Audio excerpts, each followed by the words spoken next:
Hello বন্ধুরা, তোমরা কি মনে করো যে অনেকগুলো ইন্ডিকেটর সেট করে মার্কেটে প্রফিট করা যায়? কিন্তু আসলটা হচ্ছে উল্টো। মার্কেটে অনেকগুলো ইন্ডিকেটর সেট করে তোমরা যখনই এন্ট্রি নাও, এন্ট্রি নেওয়ার পরেই মার্কেট উল্টো দিকে যায় কেন? বিগ স্মার্ট মানি কনসেপ্টের সব থেকে মেন একটা জিনিস, সেটা হচ্ছে প্রাইস অ্যাকশনের। আমরা আজকে ক্যান্ডেল নিয়ে কথা বলবো। কারণ প্রাইস অ্যাকশন এমন একটা জিনিস যেটা মার্কেট যখন হবে সেই সময় তুমি মার্কেট প্রেডিক্ট করতে পারবে। ইন্ডিকেটর ধরো মার্কেট অনেকটা ফল হয়ে যাওয়ার পরে ইন্ডিকেট করে, ইএমএ যদি দেখো, আরএসআই যদি দেখো, মার্কেট অনেকটা পড়ে যাওয়ার পরে ইন্ডিকেট করে, অনেকটা উপরে উঠে যাওয়ার পরে মার্কেট যখন আপ হয় তারপরে গিয়ে ইন্ডিকেট করে যে মার্কেট আরও উঠবে।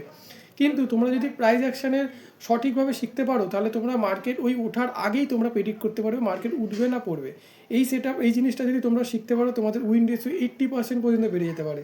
তো এর আগের ভিডিওতে আমরা যেটা আলোচনা করেছিলাম সেটা হচ্ছে সাপোর্ট, রেজিস্ট্যান্স আর ট্রেন্ড, মার্কেটের ট্রেন্ড কত রকম হয়। এই ভিডিওতে আমরা আলোচনা করব হচ্ছে ক্যান্ডেল আর ট্রেন্ড মিক্স করে আমরা মার্কেটে এন্ট্রি করব, স্টপ লস লাগাবো আর এক্সিট নেবো, টার্গেট নেবো। তা কীভাবে সেটা পুরোটা স্ক্রিনে গিয়ে।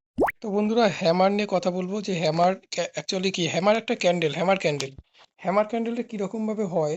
ধরো তোমাদের একটা জিনিস বলি, এই হচ্ছে একটা দাগ হবে আর একটা ছোট্ট মতো ওপরে হ্যামার, মানে হাতুড়ি যেরকম হয় ঠিক সেরকমই একটা ক্যান্ডেল হবে। নিচে উইক থাকবে, একটা বড় উইক, আর উপরে এরকম ক্লোজিং হবে। ছোট্ট একটা ক্লোজিং, মানে এরকম দাগ দিয়ে, এই এরকম একটা দাগ দিয়ে একটা ছোট উপরে একটা ক্লোজিং। যদি এটা বলো, আমি তোমাদের দেখাই সবার ফার্স্ট, গুগলে সার্চ করে দেখাতে পারলে বেটার হবে। সেটা হচ্ছে, দেখো হ্যামার ক্যান্ডেল যদি দেখো, এটা হচ্ছে হ্যামার ক্যান্ডেল, দেখতে পাচ্ছ তো? এই যে একটা উইক করেছে আর উপরে গিয়ে ক্লোজিং করেছে, বায়ার আর সেলারের মধ্যে ফাইট হওয়ার পর ফাইনালি বায়ার যখন জেতে, তখন এরকম ধরনের ক্যান্ডেল হয়। মানে এই হ্যামার ক্যান্ডেল ডাউন ট্রেন্ড, দেখতে পাচ্ছ এখানে লেখা রয়েছে ডাউন ট্রেন্ডে যখন হ্যামার ক্যান্ডেল হয়, এই ডাউন ট্রেন্ডকে আপ ট্রেন্ডে কনভার্ট করার মতো ক্ষমতা রাখে এই হ্যামার ক্যান্ডেল।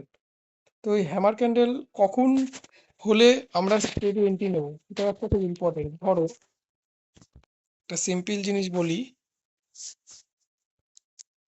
সবার আগে একটা ট্রেন্ড হচ্ছে, ধরো এরকম ডাউন ট্রেন্ড হচ্ছে, এই জায়গাটা অলরেডি একটা স্ট্রং সাপোর্ট ছিল, এরকম একটা সাপোর্ট ছিল, এই সাপোর্টে মার্কেট এসে মার্কেট যদি এখান থেকে আরও পড়তে হয় তাহলে লোয়ার লো ফরম্যাটে পড়ে যাবে, এক। আর দুই, যদি এখানটায় এসে মার্কেট একটা স্ট্রং সাপোর্টে এসে উইক করে একটা হ্যামার ক্যান্ডেল করে, তাহলে এখান থেকে মার্কেট আবার একটা আপ ট্রেন্ড হতে পারে। তা এই হ্যামার ক্যান্ডেল অনেক জায়গায় হতে পারে, এরকম জায়গায় হ্যামার ক্যান্ডেল হতে পারে, এখানে হ্যামার ক্যান্ডেল হতে পারে। হ্যামার ক্যান্ডেল এইসব জায়গায় কোনো ভ্যালু থাকে না, কারণ হ্যামার ক্যান্ডেল অনেক জায়গায় হয়, আমরা সেখানেই বাই করি, এই ভুলটা আমরা করি। কিন্তু এই ভুলটা করা যাবে না। হ্যামার ক্যান্ডেল কোথায় হতে হবে, এক হচ্ছে এরকম একটা বড় একটা উপরে গেল বা আপ ট্রেন্ড হয়ে আবার ডাউন ট্রেন্ড হয়ে মার্কেটে এসছে, ঠিক স্ট্রং সাপোর্টে এসছে, সাপোর্টে এসে মার্কেট একটা স্ট্রং একটা হ্যামার ক্যান্ডেল করেছে উইথ ভলিউম। ভলিউমটা দেখে নেবে, ভলিউমটা খুব ইম্পর্টেন্ট। মনে করো এখানে যখন হ্যামার ক্যান্ডেলটা হয়েছে, ঠিক তখনই যদি তুমি এখানে ভলিউম চেক করো, ভলিউম ধরো আগে সবকটা ভলিউম অল্প অল্প এরকম ছোট ছোট ভলিউম হচ্ছে, ছোট ছোট ভলিউম হচ্ছে। যখনই হ্যামার ক্যান্ডেলটা হয়েছে এরকম একটা স্ট্রং ভলিউম করেছে, প্রিভিয়াস চারটে যে ক্যান্ডেলের ভলিউম তার থেকে অনেক বেশি। তার মানে বুঝতে পারলে, যখনই ভলিউম বেড়ে গেল, মানে কনফার্মেশন যে মার্কেটে নতুন বায়ার এসছে।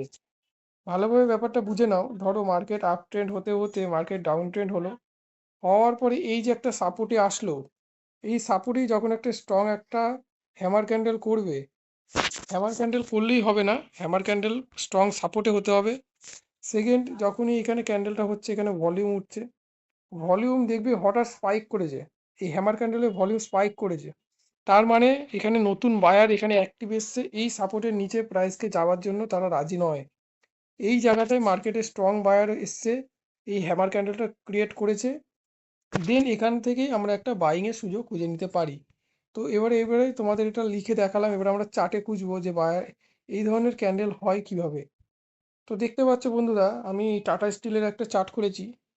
দেখো এখানে একটা মার্কেট আপ ট্রেন্ড ছিল, এখান থেকে মার্কেট হায়ার হাই করে গেছে, দেন আবার এসছে এখানে।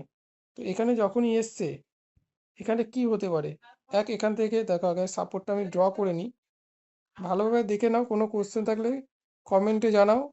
আর এই ধরনের ভিডিও পাওয়ার জন্য চ্যানেলটাকে সাবস্ক্রাইব করে পাশে থাকো। তো প্রশ্ন সবার আগে এটাই আসছে যে এই জায়গাটাকেই কেন মার্কেট উঠলো। প্রথমে হায়ার হাই করে ওপরে গেল, দেন আবার এসছে এখান থেকে কেন উঠলো, এখান থেকে তো আরো নিচেও পড়তে পারতো, এরকম জায়গা তো আর একটা সাপোর্ট ছিল। তো ওখানটা থেকে ওঠার মেন কারণ দেখো, এখান থেকেই মার্কেট উঠলো, ওঠার পরে এই দেখো ভালোভাবে জুম করে এটা দেখো, এই হ্যামার ক্যান্ডেলটা চোখ বড় করো, এই ক্যান্ডেলটা দেখো, ঠিক এক্স্যাক্ট মার্কেট সাপোর্টে এসছে, সাপোর্টে এসেই হ্যামার ক্যান্ডেলটা করে যায়। যখনই হ্যামার ক্যান্ডেল করেছে এখানে ভলিউমটা অ্যাড করতে হবে, এখানে ভলিউমটা নিশ্চয়ই স্ট্রং ছিল, দেন মার্কেট এখান থেকে একটা আপ ট্রেন্ড হয়েছে। মানে ক্যান্ডেল হ্যামার ক্যান্ডেল যে কোনো জায়গায় হতে পারে, কিন্তু কোন জায়গা হচ্ছে সেটাও খুব ইম্পর্টেন্ট। আর এই হ্যামার ক্যান্ডেলের ঠিক উল্টো যখন হবে তখন ভাববে মার্কেট ডাউন সাইড। ধরো এই দেখো ওপরে গেছে, মার্কেট ওপরে গেছে, রেজিস্ট্যান্সে গেছে, গিয়ে মার্কেট ঠিক কাটা হয়নি, এইভাবে এটা হচ্ছে রেজিস্ট্যান্স, রেজিস্ট্যান্সে গেছে মার্কেট, ঠিক এখানে গিয়ে একটা উল্টো হ্যামার করেছে। উল্টো হ্যামার মানে মার্কেট ডাউন সাইড। হ্যামারের একটা খুবই ইম্পর্টেন্ট একটা ব্যাপার, যেটা আমি নিজেও অনেক সময় কনফিউজ ছিলাম, হ্যামারের কোনো কালার ম্যাটার করে না। আমরা ভাবি হ্যামারটা গ্রিন হলেই বেটার, হ্যামারটা রেড হলে মানে বেয়ারিশ, গ্রিন হলে বুলিশ, এরকম কোনো ম্যাটার করে না, হ্যামারের কালারে কোনো ম্যাটার করে না। হ্যামার হ্যামার হতে হবে ব্যাস, এটা একদম মাথায় ঢুকিয়ে নাও, হ্যামার হ্যামার হতে হবে। এখানে একটা হ্যামার হয়েছে, তো মার্কেট আপসাইড হয়েছে। সেম এখানে একটা মার্কেটের ডাউন হ্যামার হয়েছে, মার্কেটের ডাউন সাইড এসছে। ভিডিওটা ভালো লেগে থাকলে চ্যানেলটাকে সাবস্ক্রাইব করে পাশে থেকো।